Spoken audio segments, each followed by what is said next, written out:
My lords, ladies and gentlemen, my name is Anthony Ball and I'm one of the canons of Westminster, and on behalf of the Dean and Chapter just wanted to welcome you all here to Westminster Abbey. The international community of the Holy Sepulchre is something with which we collectively at the Abbey have been involved since its very conception, and indeed personally I have had the privilege of being able to be involved in discussions with quite a number of you here about this wonderful charity is in UK terms, but the work which is so vitally important. We welcome you here to a room called Cheney Gates, which often at the Abbey, the history of which goes back into the 10th century and even before, we speak as one of the oldest Christian institutions in the land. But of course, we are just very young brothers to the church in the Holy Land, the Church of the Holy Sepulchre, and in that sense, it's that church which welcomes us into its fold. But here in Cheney Gates, it's about as old as we can get in the Abbey. The wall behind you was uncovered after some bombing in the Second World War and dates back to the 12th century of the 12th century construction here at the Abbey. Underneath was the monks' storehouse and nowadays the Solarium Cafe, but it's all about offering hospitality. And this room also offered sanctuary. Most famously, Elizabeth Woodville, Queen of England in the 14th century. In the 14th century, wife of King Edward IV, mother of King Edward V, one of only two kings who was not crowned in Westminster Abbey, because he and his brother, Richard, Duke of York, stayed for a while in the Tower of London and didn't emerge alive. But Elizabeth found sanctuary here, and indeed it was here that she was persuaded to let her younger son, Richard, Duke of York, go and join his brother.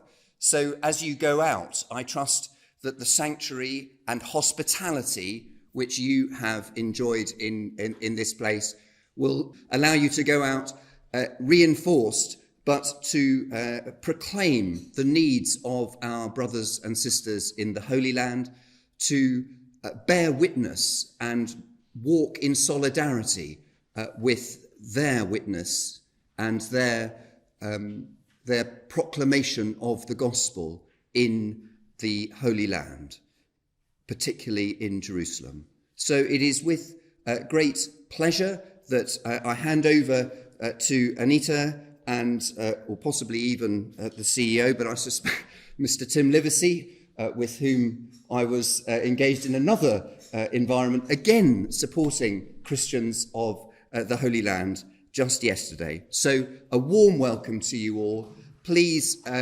enjoy the hospitality that the Abbey can offer, and most importantly, learn and grow in knowledge and solidarity with Christians of the Holy Land.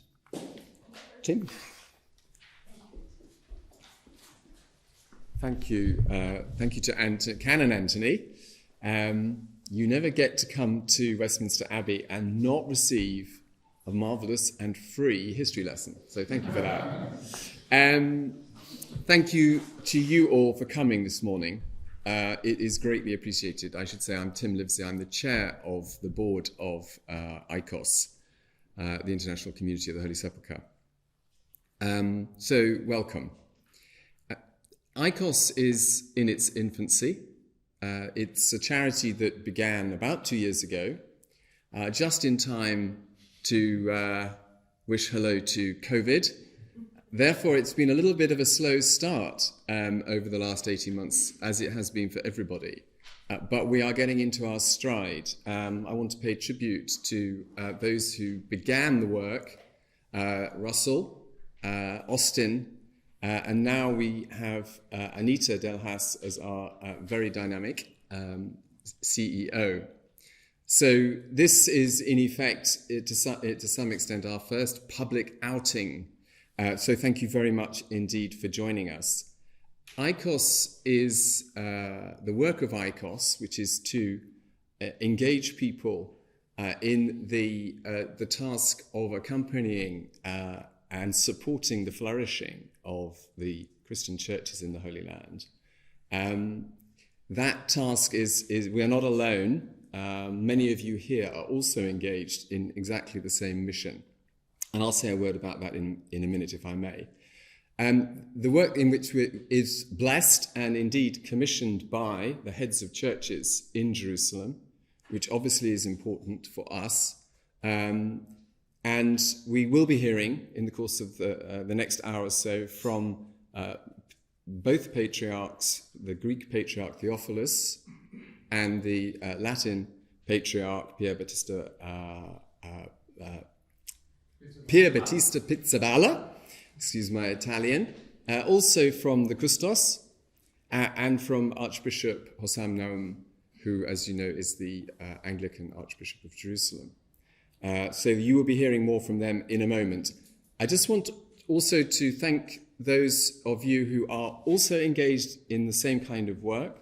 It's great to see, for example, Brendan here from Friends of the Holy Land. Thank you, Brendan. But also we have Liam, who's representing the Catholic Bishops' Conference of England and Wales and the annual visitation that various Catholic Bishops' Conferences make to Jerusalem every January. And Charles Reed from the Church of England, and many others, because some of you I don't yet know, and I look forward to meeting you afterwards. Ours is a collaborative mission. We are in this together, and we're in it together because, as we will hear in a moment from Francis Davis and George Tsourous, who've done the research, which will be presented in a moment, this is a critical moment for Christians in the Holy Land. And it's not as if they don't need support in order to continue flourishing and to remain. They do. So it's up to us to work together. And I want to be very clear with everybody that ICoHS is part of an ecology that is supporting that flourishing. And we will work with everybody who will work with us. And we intend to have the best of relationships. So please, the fact that you're here, I think, is a testament, I hope, to your understanding of that. So without further ado, I'm going to I'm going to hand over to Brendan O'Hara, who is the chair of the APPG of Christianity in the Holy Land. And I just, if I may say, you know, in a week where obviously parliamentarians and indeed the whole country has gone through the shock of having one of our representative members murdered, Brendan, we're particularly grateful to you for finding the time. I know you can't stay, but finding the time to come to speak to us. And we're also very grateful for your chairmanship of a group in Parliament that is looking after this subject. Thank you very much. So, Brendan, over to you.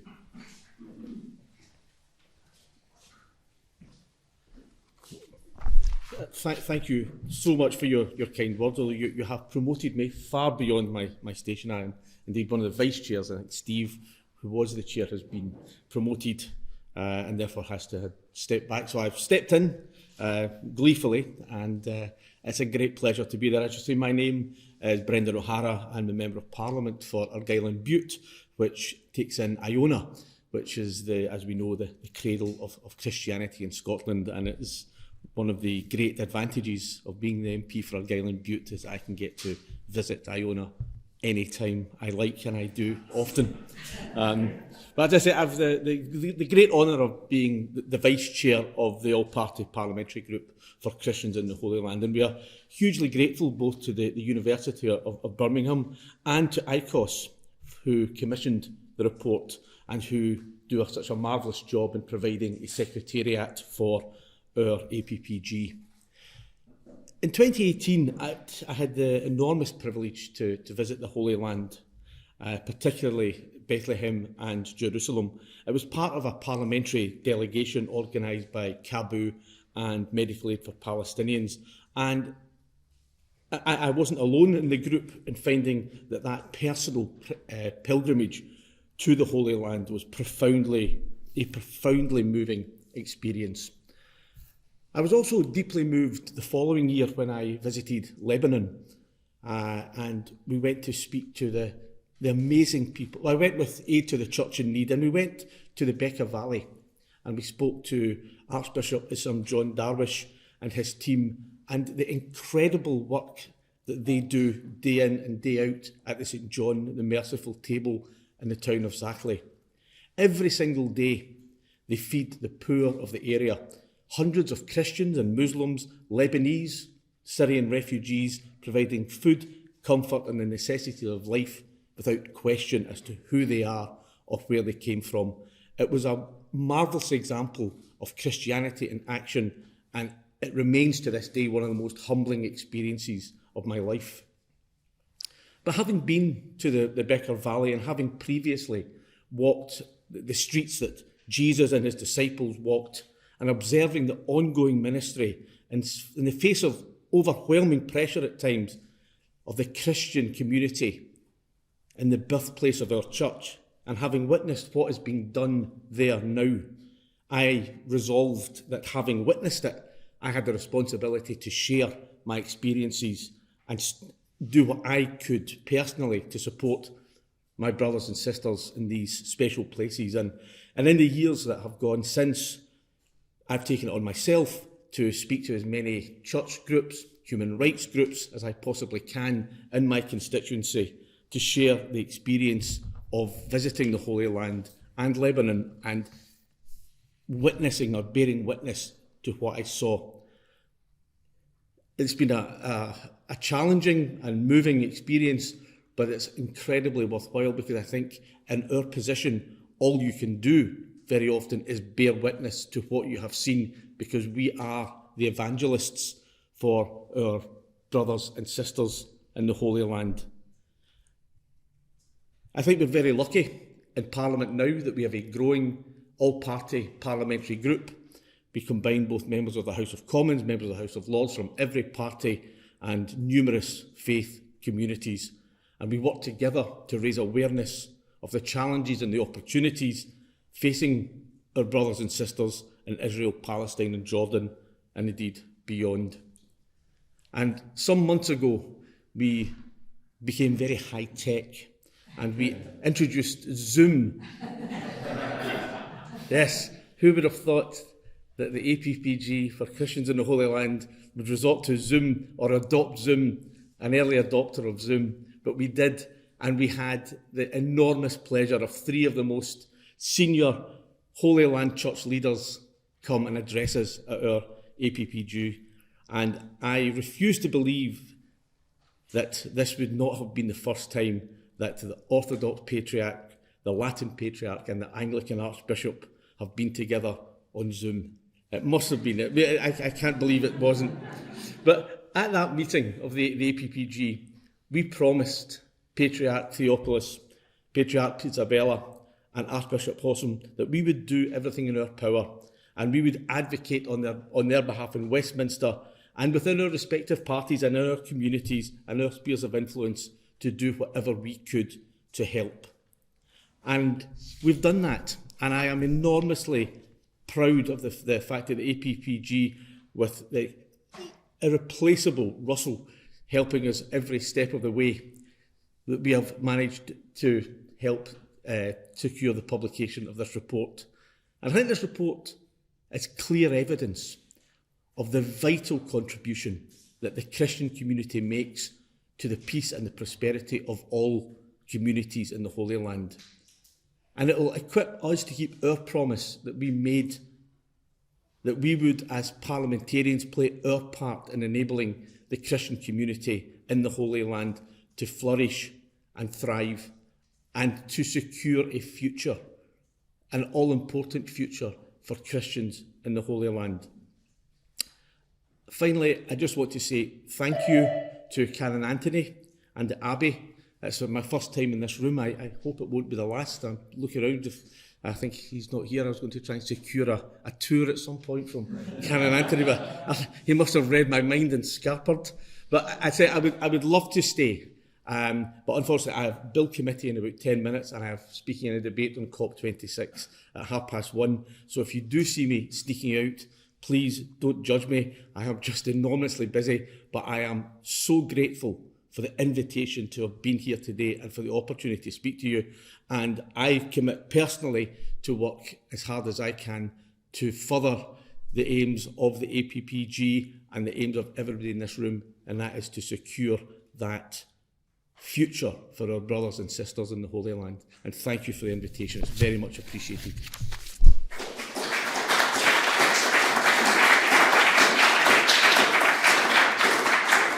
Thank you very much. We've received some virtual messages from the Holy Land, and we will be showing the first virtual message which just came in, if technology will not let us down. Greetings from the holy city of Jerusalem. The Church of Jerusalem was founded on the blood of our crucified and risen Lord Jesus Christ. It is here that the good news of the burial and resurrection of our Lord took place, as the empty tomb bears undeniable witness. It was here that the Holy Spirit enlightened the minds and the hearts of the apostles who were commanded by our Lord to preach and baptize the nations. And it was from this holy city that the church expanded throughout the world. St. James, the brother of the Lord, was the first bishop, and it is our privilege to continue in his apostolic witness and mission. We give glory to God for the Christian presence in the Holy Land, a presence that has been visible here throughout the ages. The Christian presence is rooted and grounded in the holy places, which are the visible testimony of the divine-human encounter. We must never forget that the Christian community of the Holy Land is a living, worshipping community. We are grateful to the international community of the Holy Sepulchre and to Dr. George Tsourous and Professor Francis Davis for their work on the important report that they are presenting to you today about the Christian community of the Holy Land, and we commend its finding to you. In our capacity as guardians of the holy places, we are urged by the gospel of Jesus Christ to feed the hungry, to clothe the naked, to care for the sick and the displaced. We have been particularly committed to the care of those who are suffering in this pandemic. Needless to say, those who come to us on pilgrimage from all over the world and from all religious and cultural backgrounds are our special concern and responsibility. It would be our pleasure to welcome you to the Holy Land when travel conditions make renewed pilgrimage possible. May God bless you as you deliberate on the findings of this report. Thank you.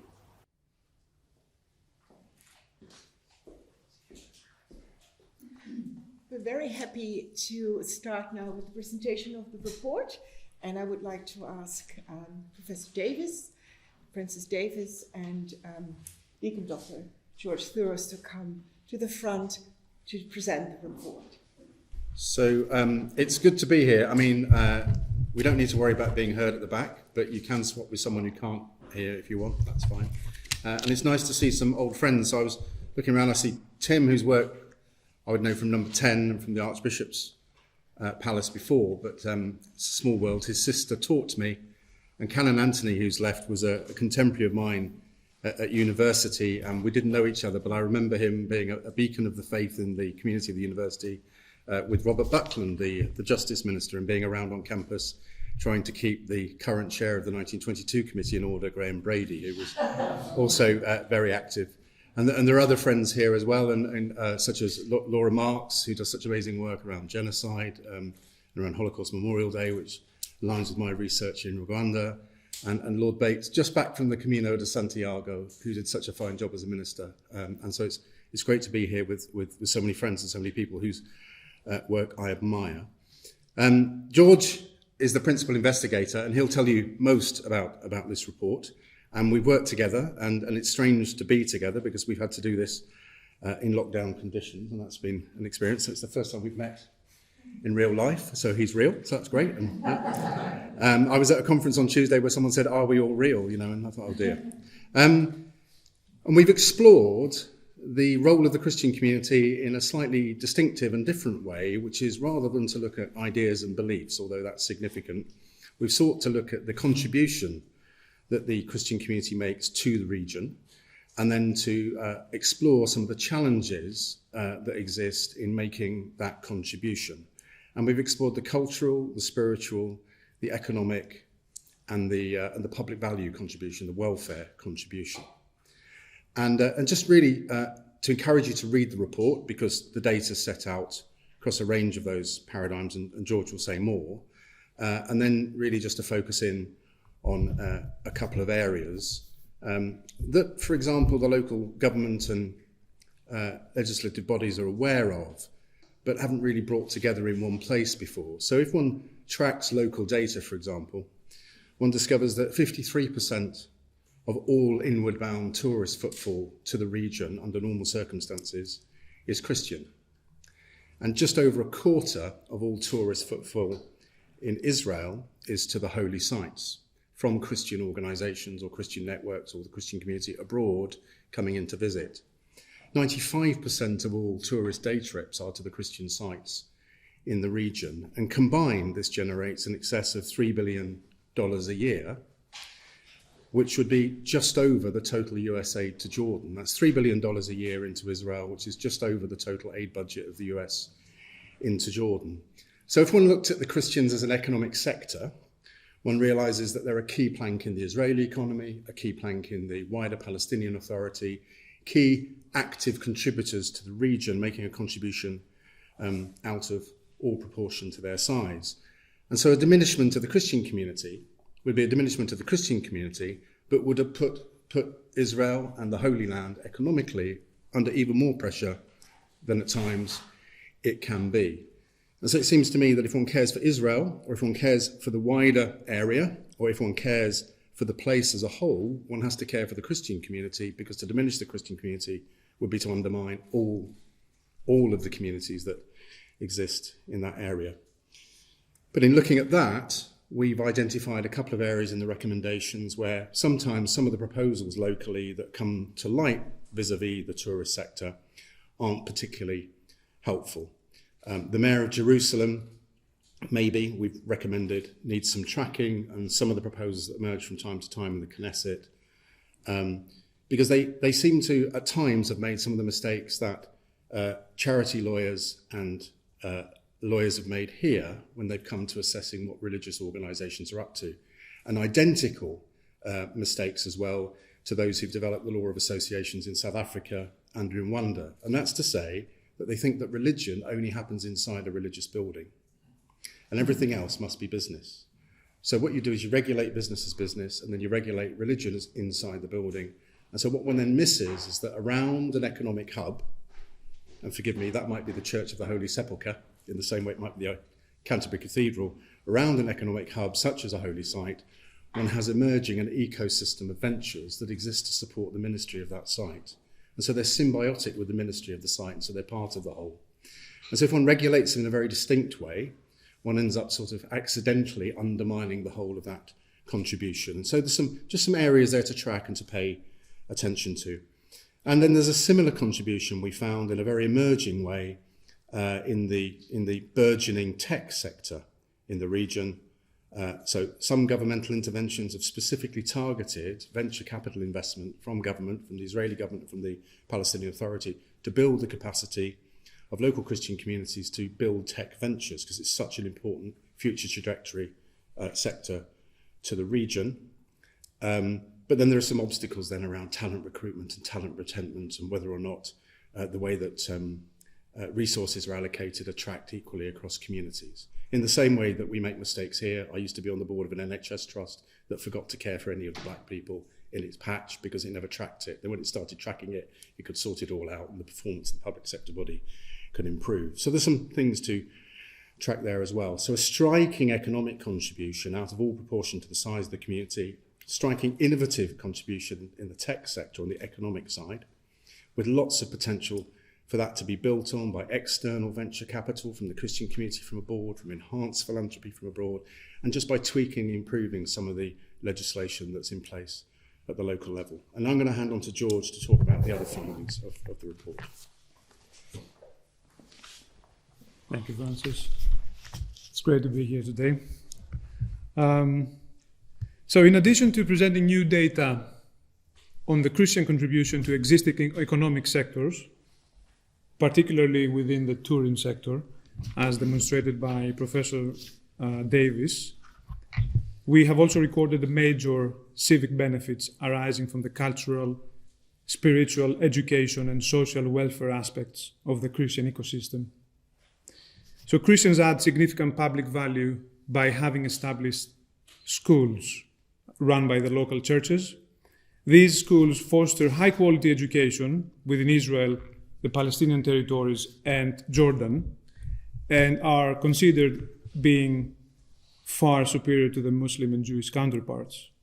Their work promotes social inclusion across the Holy Land, as they're open to pupils regardless of religious affiliation, and they help advance tolerance and foster positive engagement between diverse students.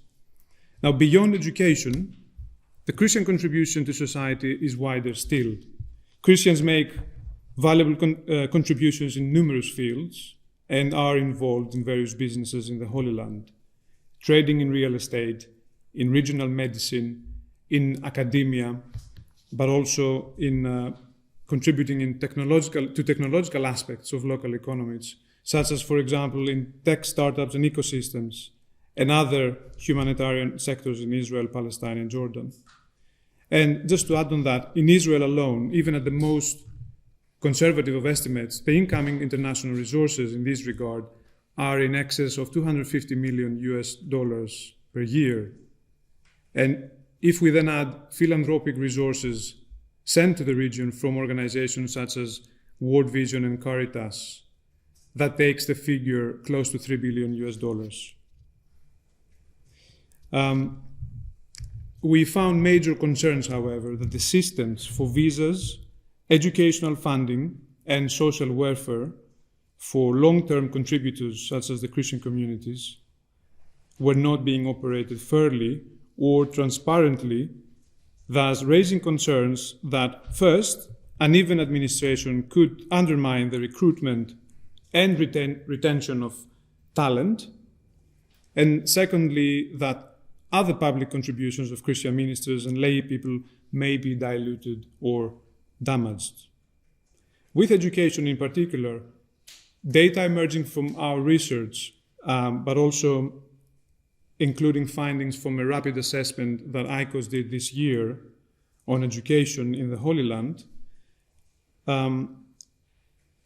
what we found is that Christian schools are struggling to be treated by the Ministry of Education in Israel on a level playing field to equivalent schools in these grounds that could potentially dilute the extraordinary contribution that Christian schools have made in the region.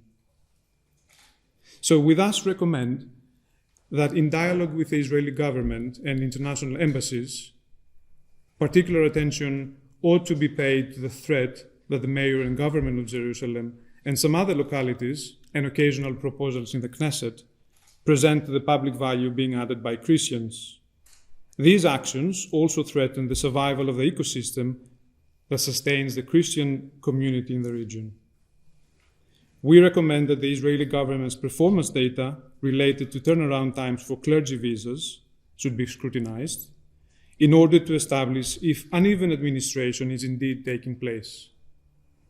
We also recommend that a working group should be established to open a policy dialogue on education, education funding, international support for education, and the social rights that accrue and apply evenly across all communities.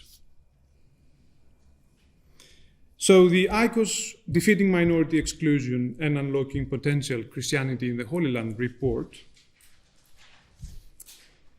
set out to record positive spiritual, social, cultural, and economic contribution of Christianity in and to the Holy Land. To that end, we have documented in the report the public value that Christians add in the region's societies and their special importance and influence on the social fabric of the Holy Land cities. We draw out new data on the Christian contribution to existing and growing economic sectors in the region. We record the major civic benefits arising from the Christian ecosystem of cultural, spiritual, education, and social welfare service.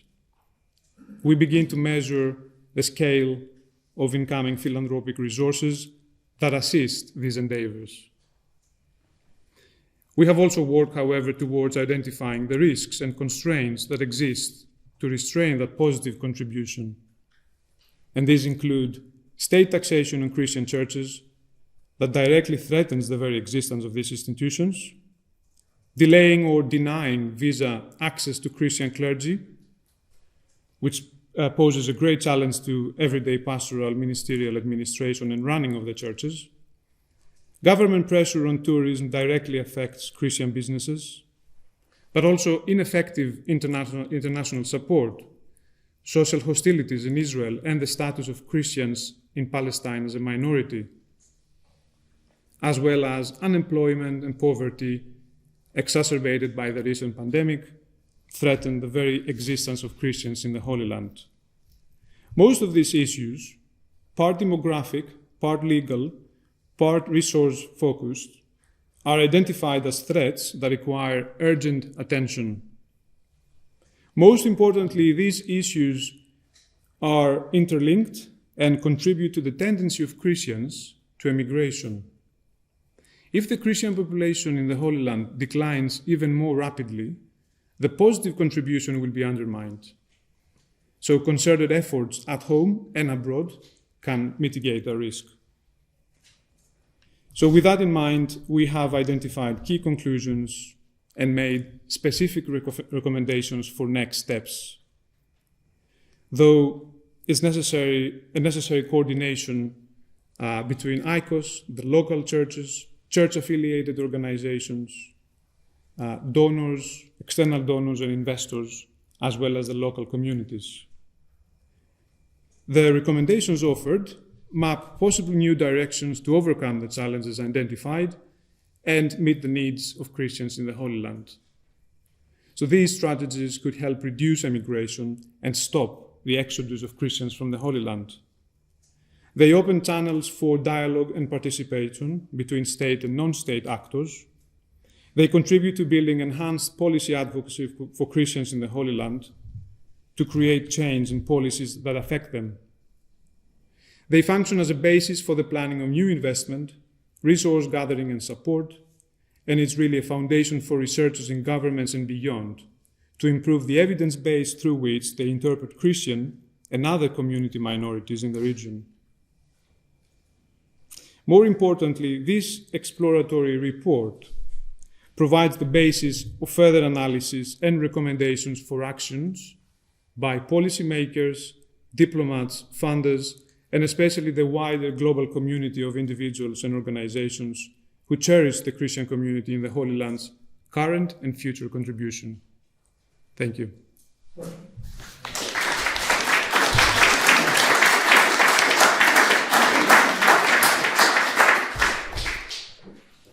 Thank you very much. Yes, you can go back to your seats and you will be called upon again in our time of answers and questions and answers.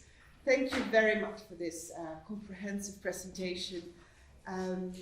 We will have another virtual speech from the Holy Land right now, which we'll be listening to. And I just would like to thank the authors of this report again for their recommendations. And as we heard the recommendations, it will be something we will be all working together with to shape this for the future. So thank you again for being here on behalf of ICoHS. And I'm now give the floor to the next virtual presentation.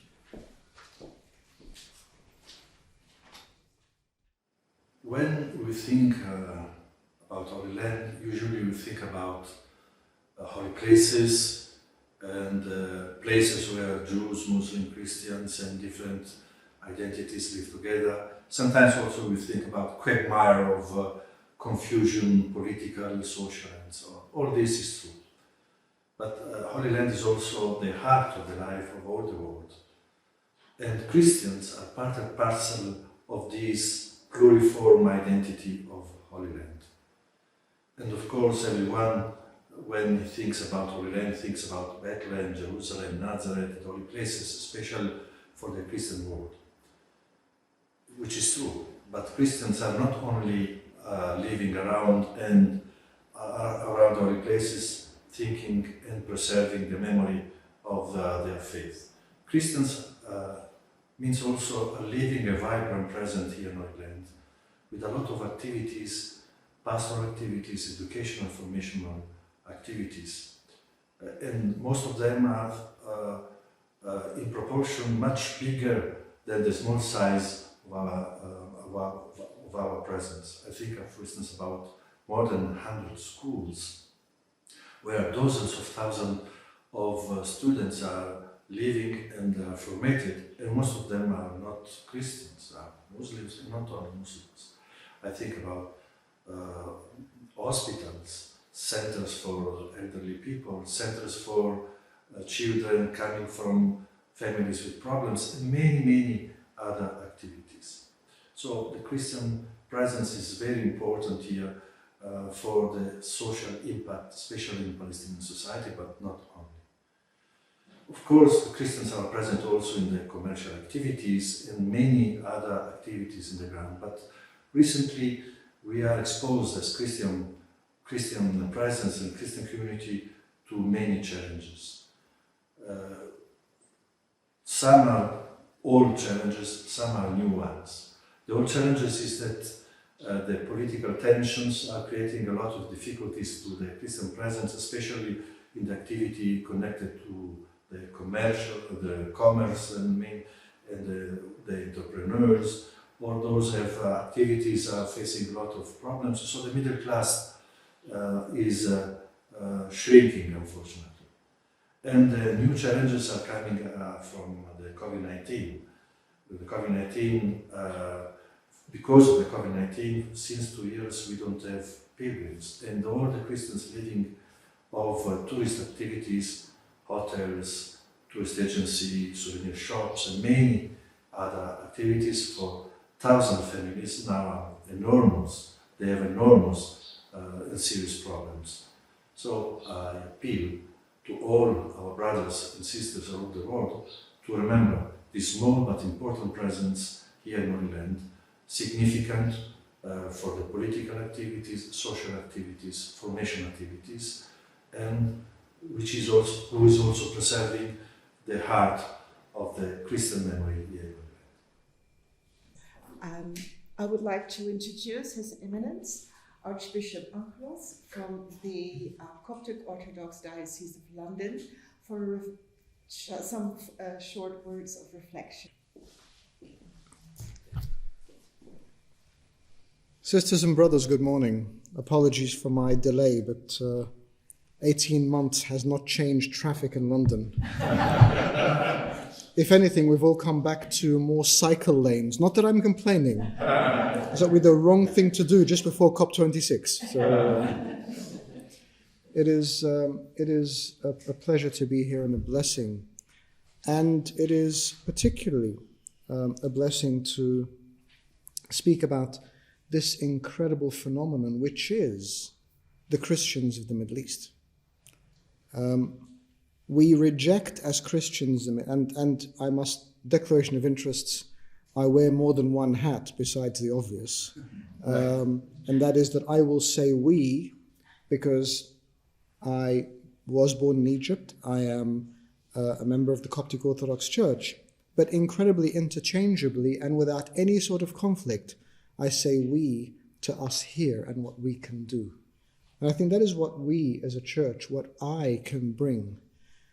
Having a foot in both places means that we can see the reality in both places. We can see the incredible gift that is of the Christian presence, the life of the church. This is not a political movement. It is not a social movement. It is not social activism.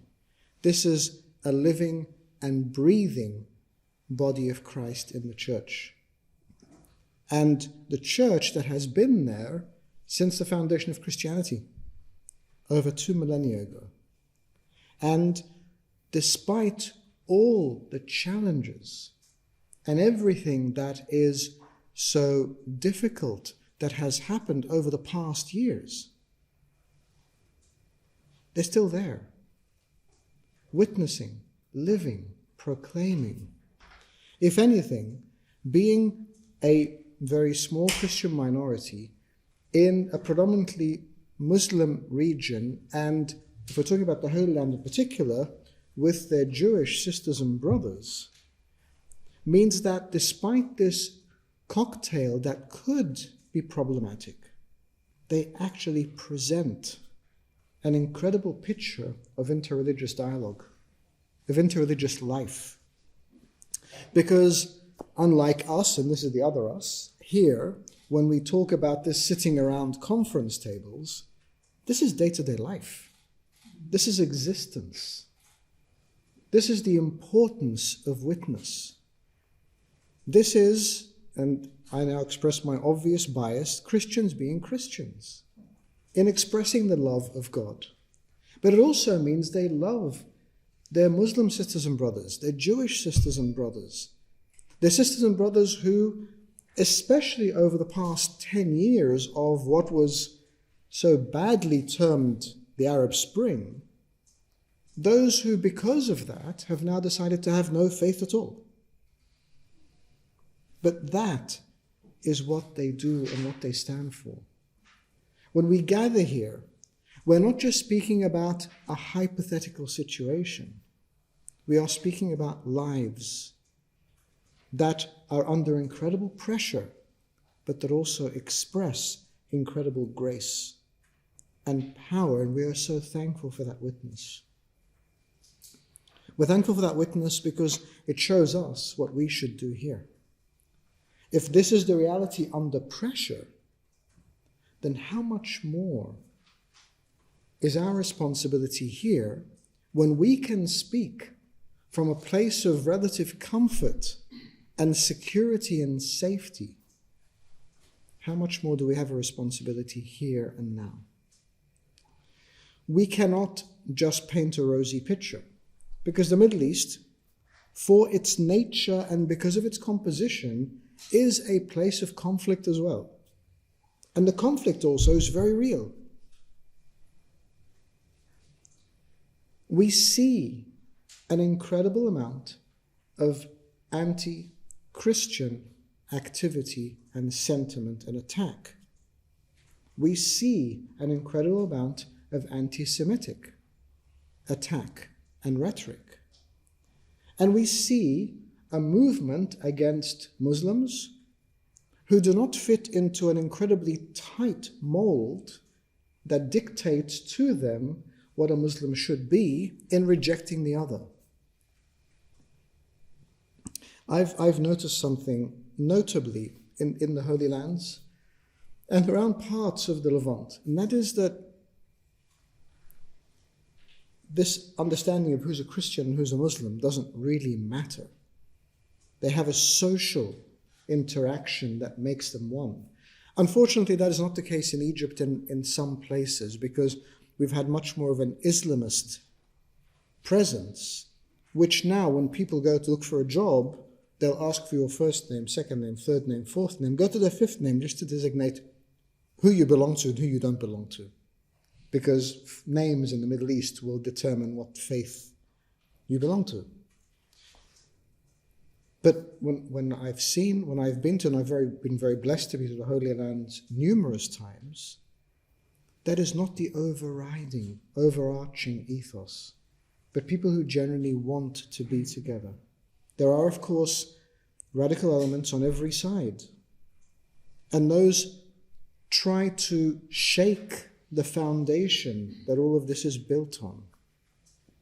But there are very good, faithful people who fight against that. There are good, honorable people who stand up for what is true. And there are wonderful people of all faiths and none who demonstrate a respect and an acceptance of others. I've become very intolerant of the word tolerance, and I'm sure I must confess that at some stage. But tolerance, sisters and brothers, cannot be our marker. I can't just tolerate you. Even from a Christian perspective, I can't just tolerate you. I must love you. Not put up with you. Not make do. I must love you. Genuinely love you. Even, and no one in this room, of course, but even if that person is persecuting me. Because that persecution comes from a brokenness of the image of God in that person that does not see me for who I am as the image of God in me. And so the world, because of its brokenness, fuels this fire. And we cannot be those people. And so I'm very thankful for being here. And for the work of this wonderful group, and for you as advocates who are here to share in this message. I bring you a message from them, although no one has asked me to, but since no one is here, they can't say no. And that is, please remember your sisters and brothers there. Don't forget them. Just because the cameras are no longer there doesn't mean there is no longer unrest. We cannot be guided by news feeds from which events fly every 30 seconds. The pain is still real and the pain still exists. Remember them, pray for them, speak for them, advocate for them. And to you, from you to them, we are here with you. We will never leave you. As a Christian, the body of Christ is one, not separated by boundaries or nations or national lines, however they may have occurred. And as the people of God, as humankind, we share his image and likeness, and we are one there as well. We pray for our sisters and brothers there. We give thanks for them. And I am sure that you would stand alongside me in always being a voice for them when they want us to speak for them and knowing what they want us to say, rather than prescribing what we think is right without going back to them. Thank you.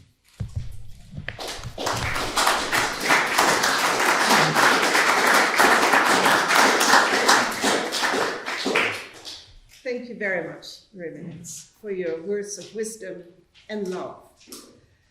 We have two more messages from the Holy Land, which we will be showing to you. And afterwards, there will be a time for questions and answers. And maybe after the second virtual message, it would be good for Professor Davis and George Tsourous to come again to the front so that we can ask you some questions. And after the questions and answers, there will be time for networking. We'll have some snacks and drinks for you available. So please do stay with us. We'll have the first message coming up. Ladies and gentlemen, and my dear friends, allow me to greet all of you with the words so dear to St. Francis of Assisi. May the Lord give you peace. I am Father Francesco Patton, a Franciscan friar and the custos of the Holy Land on behalf of the Roman Catholic Church. My task is to lead and coordinate the Franciscan friars living and serving in Jerusalem, in the Holy Land, and in the surrounding countries. For 8 centuries, our brotherhood has been the custodian of the sacred sites in the Holy Land, in cooperation with the communities of the Greek Orthodox Patriarchate and of the Armenian Apostolic Patriarchate. We are jointly taking care of the holiest Christian place in the world, namely the Church of the Holy Sepulchre in Jerusalem. We are taking care, of course, of many other sanctuaries. Beyond that, and above all, however, we take care of the living stones of the Holy Land that are the Christians living here. We are delighted to see this recent report, and we are grateful to all those who have cooperated in drafting this report, which helps to offer to the worldwide public opinion a truthful portrait of the situation in which we live and work. While we face many challenges, we do so in the sure and certain hope of the resurrected Jesus Christ. He is the source of our faith, of our hope, and of our love. He gives us the spiritual energy to dedicate ourselves to the defense of the small local Christian community, to the protection of the Christian holy places, and to the testimony of our faith. As with the generations before us, we are determined to maintain our living witness as the body of Christ in the most holy place, namely the Holy Sepulchre. In the same way that St. Paul called on the early church to come to aid of our predecessors in Jerusalem, so we too ask you, our brothers and sisters around the world, to keep us in your prayers and support our ministry here. I bring you greetings from Jerusalem. My name is Hussam. I'm the Anglican Archbishop in Jerusalem, and I am delighted to share with you today some of the thoughts in which the Christian community contribute in many different ways to the larger community within the Holy Land. You know, Christians around the world, their eyes are focused in Jerusalem because it's the city that is holy to many people around the world, especially Christians, who see in the city of Jerusalem as the mother city of their faith. And therefore, the pilgrimages that happen to Jerusalem, enriches the people of Jerusalem as well as the countries in which they visit. And these contributions cannot be taken lightly. What pilgrims offer to the people who live in the Holy Land is beyond what we can imagine, whether spiritual, whether economic, and even beyond that. The Christian community also is really empowering the wider community through the services they offer, whether it is hospitals or clinics or schools or guest houses. And these services take a lot of the burden of the shoulders of the countries in which they serve, and these contributions also save a lot of money to the country in which they do that. Our Christian faith, compels us and calls us to go beyond our own comfort zones and beyond our own closed communities into the outer communities in order to reach out for the needy and for the disadvantaged and those who are with special needs as well. And therefore, these communities in which we serve, they are really a reflection of God's true love through ministry and through service. Therefore, as we continue to pray and support the Christian community, we also need to look at the special character of Jerusalem and the wider Holy Land. And the contribution of Christians for the last 2 millennia has been really exceptional. And it is important that we continue to preserve the character of Jerusalem. And I am a person who cannot imagine the Holy Land without its living stones, the Christian community that continue to serve and continue to contribute in so many ways to the wider community in the Holy Land. With all the difficulties that we find in terms of being caught in between a kind of attitude, Christians continue to see themselves part of a whole. our belonging and our commitment to build the community and to build the countries in which we serve continues to be our faithful determination and our calling for the betterment of life to all those who live in and around our communities. God bless you and God bless Jerusalem.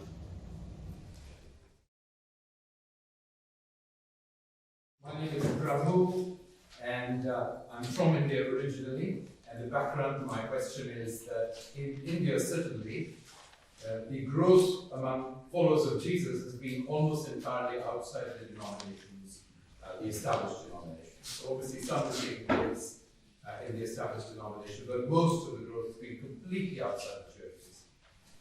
And I'm wondering whether your report doesn't ignore the growth of people who follow Jesus from within Islam and who follow Jesus from within Judaism, because there's been a rise in Messianic Judaism. At the time of the establishment of Israel, there was probably hardly any Messianic Jew. Today, of course, there are, I don't know, tens of thousands of people who are Messianic Jews. Similarly, among Muslims, even in this city, London, there are thousands of Muslims who follow Jesus but are not Christians. So I wonder whether you have taken this new phenomenon into account in your thinking and in your report. Thank you. We've agreed that George will get all the difficult questions. So.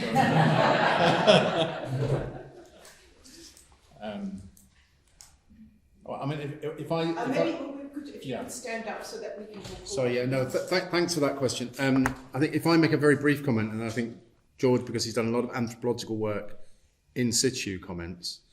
The last time I was in Israel, I was running a leadership program with the University of Haifa, and we had people there from all of the major communities, including those that don't believe, and some who were Messianic Jews, but also varieties of Muslim and different parts of the Jewish community, because that's incredibly diverse as well.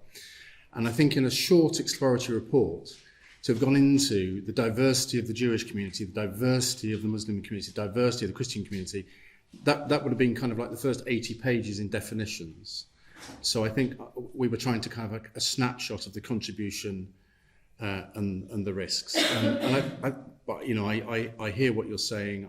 I recently spent some time with some Christian women and some Muslim women who were together because Mary was the only woman mentioned in the Holy Quran, and they were having this amazing conversation about empowerment through the thing of Mary. So I think there's lots and lots of scope for fresh conversations. But I think if we'd gone there, we'd still be arguing about what kind of Messianic Jew from which part of America counts as a real one in Israel right now, before you get to all of the others, if that makes sense.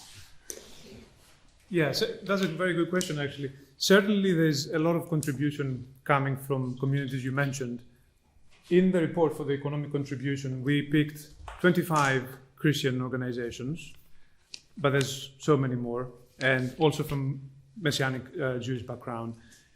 With regards to followers of Christianity, outside Christianity, just to build on Francis' point, it would require a lot of research to actually gather data and trace that contribution.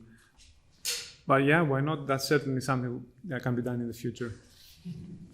Thank you. Next question? Yes, please go ahead. Yes, Sebastian Novak, Tablets. So, you know, I've heard a lot of religious persecution stories, especially in persecution of Christians in the Middle East and elsewhere. One of the main problems we encounter in this area, as I'm sure you already know, is that it's very hard to persuade secular politicians that this issue matters, and even when they say it does, action rarely follows, it rarely gets put into policy.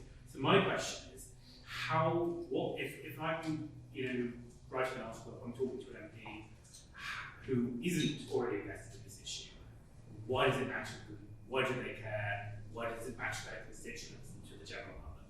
Thank you. You both go. So, thanks very much. I'm very honoured and pleased that Archbishop Angelos is there, because I've just finished developing the Foreign Office's religious training for around their professional leadership needs, and being supported by one of your advisors, Evelina Ochab, in that experience. And what we've tried to do is to shift the conversation from you must all understand the intensity of what every community believes to hey guys, you used in the Foreign Office not to train anybody in economics because you didn't think anybody in the Foreign Office needed to know about economics. But there's a new professional competence that you need to get your head around in the emerging world of today where religion is growing, and that's called religion, faith, religiosity. And so I think my argument to a policymaker would be, you're committed to human rights, right? And they go, yes. Well, do you know what? Freedom of religion belief, Article 18, is one of the human rights that's written in the Universal Declaration. Getting your head around it is just basically a professional competence for a policymaker now, not an add-on, like economics used to be in parts of the diplomatic service. I think it would be good if you could stand there so that we can. Thank you. I think you're very right that many policymakers don't look at this, but because of everything that's been done, it can no longer be ignored. Even if it doesn't want to be addressed, it cannot be ignored.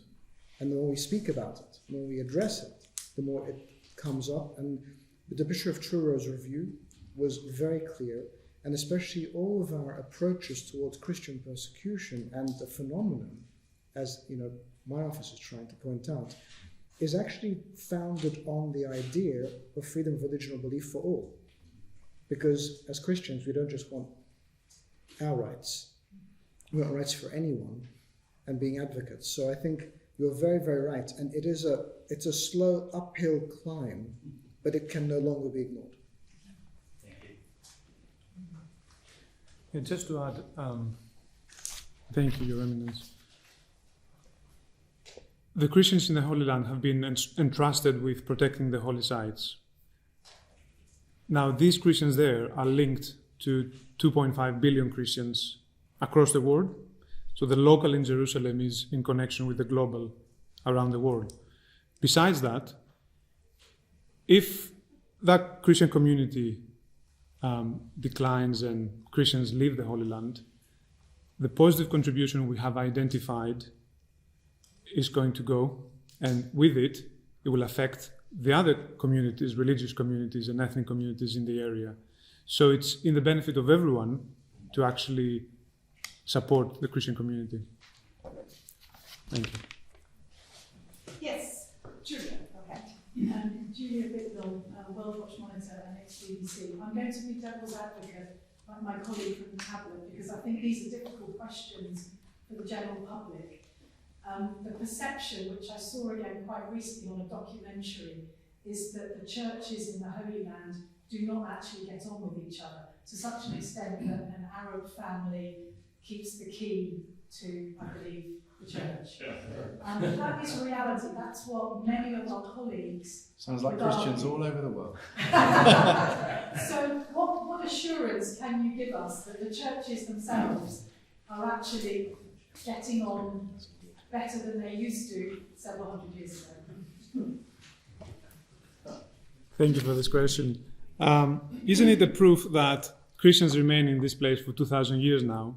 They have actually managed to coexist in a very confined space called the Church of the Holy Sepulchre since forever. I would say that's a really important argument to start with. But also, like Your Eminence mentioned earlier, the realities in the Middle East push the Christian communities to collaborate in order to survive, in order to maintain their collective standing. So this is basically not true anymore. I mean, there are disagreements, and it's actually something that I'm talking about in my research, because I spend a lot of time in the Church of the Holy Sepulchre, for example, where different Christians interact. They don't argue because of theological differences. They don't argue because of historical stuff. They argue, it's a family, very much, people see them as family arguments. I don't know if that answers your question. Yeah, and Julia, maybe also one example of their cooperation is ICoHS, since we have the mandate from the 13 official churches of Jerusalem. And this gathering here is one of the proofs of wanting to work together and wanting to get this message across. So thank you for being here and exemplifying that there is hope and that there is collaboration indeed. And this is a very practical expression of that collaboration. Last question. Anita, sorry. Oh, sorry, go ahead, yes. No problem. Sorry, I think it's a good gathering here, and this message is very important to come out. Sorry, my name is Nadim Mugrabi, I'm the trustee of ICoHS. But more importantly, or more specifically, I've worked with the churches in Jerusalem for 18 years plus. And what you see in the last 10 years, actually, this is a very good question, thank you very much for that, because for a long time we suffered from this label that the churches were bickering with each other, and they were just fighting about who moves the ladder and who moves the icon from one wall to another, who cleans the wall and who dusts the ceiling. I lived those for over 18 years. And there's a status quo committee that is between the Armenians, the Orthodox, and the Roman Catholics, of course represented by the custody, which is the Franciscans. And they deal with all of these, petty issues, if you want. Of course, the lineage to that is a lot more important, and I understand that the historical facts and the status quo and the doctrines and so on. But more recently, in the last 10 to 15 years, you see a lot of collaboration between the churches, and mainly, as was said over here, it's because of the challenges that they're facing. So they are working together. A big testament is what you see in the renovation of the Holy Sepulchre. For 200 years, they were not able to agree on who renovates and who does it, and they have agreed now. There's two major works that have been undertaken. The edicule was done by the Orthodox, and that was supported by the three communities, of course, and the other communities. The underground now sewage is being done by the Roman Catholics, and that again has the support of all and agreement of all the other denominations. You see it in the challenges that we face, whether it was the municipal taxes that were supposed to be, or that were proposed by the municipality there, or the law of confiscation of church properties that was proposed by some politicians on the extreme right, for political gains, really. So you do see the challenges having made a conduit for the Christian communities and the churches, the 13 denominations. You see the council today, both in Jordan and in Israel, and the Council of Heads of Churches, very active. They're all attending the meetings, they're all actually interacting with the council. So, in reality, over the 10 years that have passed, you see a lot of collaboration, a lot of agreement, and a lot of working together with the church, between the churches. Sorry, I thought this is very important. Thank you, Dan. And can I just say that was an Italian Franciscan beamed into Brexit Britain as well. So. Last question before we. Yes, Prabhu, you get to ask the questions. Well, it's not so much a question, it's just a concern in response to the point that was made by our colleague from the tablet. The challenge of communicating the vision of ICoHS, does it not need to be seen in the wider context in the West of a developing hostility to all religions? And if so, what one tag could be developed as a kind of counter from the ICoHS point of view to the developing anti-religiousness of the West? And I wonder if the development of a tag such as Christophobia might not be a good one. So, in addition to advocacy and awareness and action, one of the things, if ICoHS could put forward, would be that it is fighting against Christophobia by raising finances and support and so on for the churches of the Middle East. Might be something worth thinking about. Just as Islamophobia has kind of focused attention on that, and Semitism and anti-Semitism has focused attention on that, perhaps Christophobia might focus attention on this. Thank you for your contribution. Thank you for that question. I think that maybe needs exploring, but I think one needs to look really closely at the data and the geographies, and the Pew Trust research in this space is really important, because it's harder or as hard to be a secular humanist in Indonesia as it is to be a Jew in the wrong parts of Portsmouth today, and it's as hard to be, or harder to be a Uyghur as it is to be a Christian in Nigeria. So I think we just be really, really careful, because when the Christians go down, we need everyone to come for the Christians, and when the humanists go down, we need everyone to come in defence of the Jews. And that solidarity is the crucial bit. So, the right is the important thing to defend, the right to freedom of religion and belief. And we all need to be on that side as opposed to kind of fighting our own corners, or we'll end up in a pickle somewhere between the lot, if that makes sense. So, perhaps I could just say one brief extra word before we break. One of the things you will have noticed about this research is that it points to the positive contribution made by the Christian communities in the Holy Land. There could have been a report about the positive contribution of Jews or Muslims or many other groups. And it's very easy to point the finger at the other. And in relation to the question about the churches not getting on, or there is also always the mirror into which we can look at our own behaviours. And I commend to you the positive spirit of the research that was done, underlining positive contribution. Because that, and as Archbishop Angelos also pointed out, we Christians are called to love each other, yes, but we're also called to love the other. We're called to love everybody who bears the imprint and is a reflection of the God who created us, as you, Archbishop Angelos, your eminence, said so much more eloquently. So let's not dwell on all those negatives that so quickly come to mind. Let's dwell on the positives, because actually that's what our sisters and brothers in the Holy Land exemplify every single day of the week. They really, really do. And we haven't been asked, Babu, by our brothers, the heads of churches, to talk about Christianophobia. Maybe there will be opportunities and times when that's the appropriate thing to do. We've been asked to talk about why supporting their work, the lives of the living stones in the Holy Land, is something of immense importance and will for sure contribute to their flourishing and their sustaining.